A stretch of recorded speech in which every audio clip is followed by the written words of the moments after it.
Buckminster Fuller était un grand conteur. Ses histoires étaient vraiment des mythes. Un mythe est une histoire qui a un sens profond, mais dont les détails ne sont pas nécessairement vrais.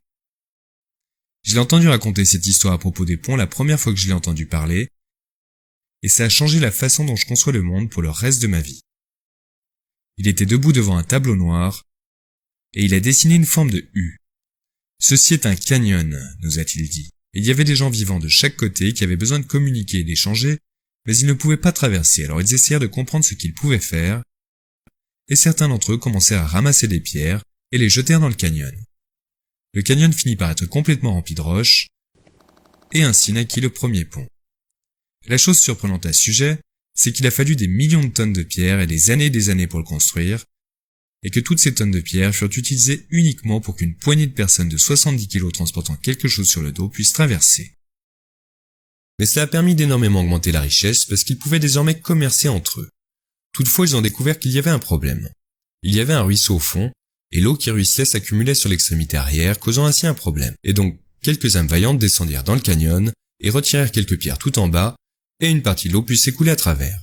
Ils firent un trou plus gros, et un tas de rochers s'effondra, causant ainsi la disparition du trou. Ils renouvelèrent ensuite l'opération, et ils la renouvelèrent jusqu'à ce qu'ils commencent à réaliser que, lorsque le trou était d'une certaine forme, il ne s'effondrait plus.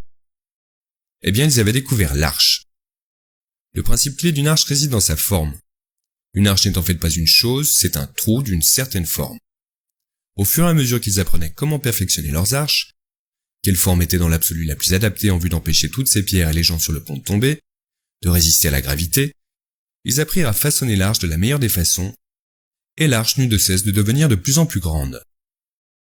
Ils apprenaient à faire plus avec moins. Mais il y avait un problème, car il s'avère qu'il y a une limite absolue à la quantité de poids que les pierres peuvent soutenir, et donc, pour un canyon d'une certaine taille, il y avait une limite relative à la taille que cette arche pouvait prendre. Et donc, une fois qu'ils sont arrivés à un certain point, les progrès ont tout bonnement cessé. Mais à peu près à la même époque, il y avait des gens qui faisaient l'apprentissage du fer. Ils apprenaient qu'ils pouvaient déterrer certains types de roches qui contenaient du fer, qu'ils pouvaient les écraser, en séparer le fer, le fondre et le façonner de différentes formes.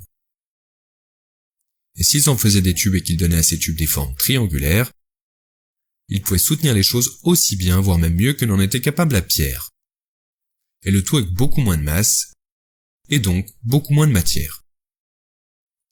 Et donc ce qu'ils ont fait, ils ont remplacé la pierre au-dessus de l'arche avec un trait triangulaire de tubes de fer, et encore plus de la masse fut ainsi éliminée dans la mesure où il n'y avait plus du tout de pierre dans le pont. Il y avait seulement des tubes de fer avec de grands espaces entre les tubes. Finalement, quelqu'un se demanda ce qui arriverait si l'on surélevait l'arche au-dessus du canyon complètement, et qu'on faisait passer la route en dessous de l'arche plutôt qu'au-dessus. Et donc ils firent un arc en fer et ils fabriquèrent un treillis de fer entre la voûte et la route, et ils disposèrent le tout sur le canyon. Et cela fonctionna parfaitement. Au fur et à mesure que les gens apprirent à concevoir des treillis de plus en plus efficaces et à fabriquer des tubes de fer de plus en plus purs, la quantité de fer nécessaire pour couvrir un canyon d'une certaine taille continua à décroître. À cette époque, il y avait également des gens qui faisaient l'apprentissage d'autres métaux et comment faire des alliages en les mélangeant, et qu'en procédant ainsi vous pouviez obtenir plus de force à partir d'encore moins de matériaux. Et l'acier fut inventé. Et les gens réalisèrent que l'acier avait une caractéristique que le fer n'avait pas. Il n'était pas uniquement bénéfique pour la compression, il était également meilleur pour lier les choses ensemble, de sorte que vous puissiez fabriquer de la corde ou du câble à partir de l'acier. Finalement, les gens réalisèrent que, attendez, peut-être que nous n'avions en fait même pas besoin de cette arche de fer, peut-être que nous pourrions simplement prendre des câbles en acier, construire 2 poteaux, en mettre un de chaque côté du canyon et accrocher des câbles d'acier entre les poteaux. Et quand vous procédiez ainsi, vous retrouviez en fait avec une arche inversée, une arche à l'envers. Vous pouviez prendre des câbles plus petits et les attacher aux grands câbles, les laisser pendre, et attacher la chaussée à partir de ces câbles. Alors maintenant vous avez un pont, les seuls éléments de compression, la seule fonction étant remplie par le fer ou la roche, je résume à 2 poteaux, un de chaque côté, et tout le reste ne sont plus que des câbles, flexibles, pliables et amovibles. Et au fur et à mesure que la science et l'ingénierie en apprenaient plus au sujet de la solidité des molécules et de leurs caractéristiques, et la façon dont les atomes étaient organisés en molécules dans différents types de métaux et dans différents types de mélanges de métaux d'alliage, les câbles furent capables de devenir de plus en plus fins, mais paradoxalement, de plus en plus résistants. Et donc, ce qu'il y a de plus étonnant dans tout ça, c'est qu'au fil du temps, les ponts sont devenus de plus en plus longs sur de plus grandes rivières, sur de plus grandes étendues d'eau, sur de plus grands canyons, et pourtant, alors qu'ils devenaient plus grands, ils sont devenus plus résistants, et la quantité de masse, c'est-à-dire la quantité de matériaux nécessaires pour fabriquer ce pont par unité de longueur et unité de force, est devenue de plus en plus petite. Tel est le principe de Desmasses. Alors que Bucky nous racontait cette histoire, il s'arrêta devant le tableau noir et dit « Il n'y a aucune raison que nous ne puissions pas continuer ce processus qui consiste à faire plus avec moins jusqu'à ce que nous ayons complètement éliminé le câble de l'équation. Nous n'avons besoin de rien pour faire tenir le pont. » Et il y eut un silence et puis tout le monde se mit à rire.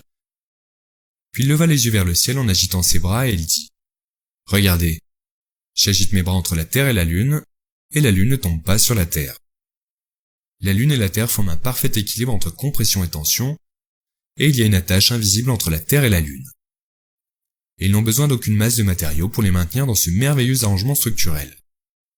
Ainsi, le principe de Desmasses, le principe qui consiste à produire beaucoup plus de précieux avantages avec beaucoup moins de ressources, est évident dans l'industrie du pont. Et il est évident dans le secteur informatique. Nous sommes tous habitués à voir les ordinateurs devenir de plus en plus petits, tout en devenant de plus en plus puissants, bien qu'utilisant de moins en moins d'énergie et de ressources. Mais une grande partie de la société est toutefois toujours et encore organisée un peu à la manière du pont de pierre avec une fuite au fond. Nous utilisons des millions et des millions de tonnes de ressources pour des choses pour lesquelles nous n'avons pas besoin de les utiliser. Nous construisons encore des maisons de la même manière que nous les construisions il y a 100 ans, même si notre connaissance des matériaux et des ressources nous a permis de concevoir des systèmes intégrés qui utiliseraient une fraction de ces matériaux et une fraction de cette énergie, et donc une fraction de la quantité d'eau. La Desmasses signifie apprendre à appliquer ces principes qui consistent à mimétiser la façon dont la nature résout les problèmes, et de les appliquer à tous les aspects de nos vies, afin de réduire le montant total de masse qui est investi dans la production de la richesse et du progrès auquel nous aspirons tous, et être ainsi en mesure de prendre soin de nous-mêmes et de la population entière de la planète sur une base durable.